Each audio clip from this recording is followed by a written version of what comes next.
salaamtiin marka aan ka bilaabo saaxiibka xiiray xawaayiga gobolka Banaadir oo aan iska nimid hal meel dhamaan odayaasha dhaqanka siyaasiyiinta dhalinyarada gudoomiyaasha jaaliyada kala duwan Soomaaliyeed ama Sweden gabdhaha dhalinyarada saxaafadda assalaamu calaykum waraxmatullaahi wabarakaatuh maalin ka hor horta maanta waa maalin qaali nagu ah waa maalin weyn waa maalintii 26 Juun waa maalin xorriyadda Soomaaliya ay soo bilaabatay ilaa ay 1 Luulyo ay soo gaartay oo la isugu tagay halkaas la isku daray marka maanta waa in si gooni ah loo soo dhaweeyo waan ku faraxsanahay inaan maanta isugu naado meeshan aniguna si gaar ah aan u soo faraxsanahay maadaama maanta Sweden aan uga qaybgalayo arrinkaas iyo soo dhaweyntaas waxaan mahadcelinayaa soo dhaweynta Sweden ay noo sameeyeen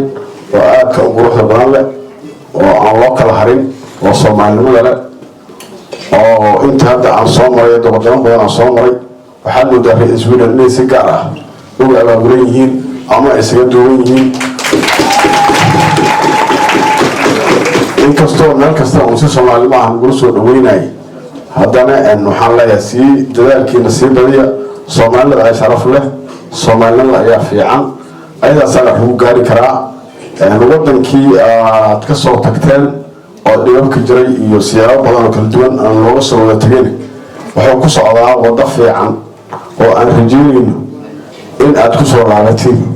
adinkoo aan waxa ka baqaynina ama uusan ka jirin dhibkii aad sare uga soo tagteen marka duruufahaas in ka soo yeelana waa dareemi karnaa anaguna waa sii joognay dadaalkii hadda aan wadnaa waa sii la wajibaaraynaa haddii alla yidhaahdo dowladda hadda jirtaan waxay u gundatay waxa ugu daran oo ka jira dalka amni darra ugu badan amni darradana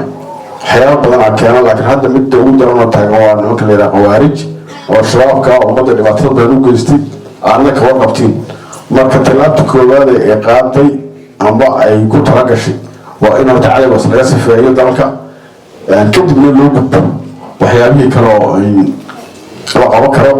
dhinaca siyaasadda waa ogtihiin in maaragtay intiinaan iyo in badan hadda dibadaha joogto waxaan rajeynaynaa sanadada soo socda inaad codkiina dhiiba doontaan hadda waa ka maqan tihiin laakiin qof iyo cod in la gaaraan rajeynaynaa markii nimanka sacdaad la iska bixiyo in qof walba codkeeda dhiibato dalkay ku soo laabato waxaad wax ku leeyihiin waxaad maaragtay qof aad rabtiin oo dooratad waxaa laga yaabaa anaga inuu ilaahay si keeno adinku aanana aqoonin nooma dooranina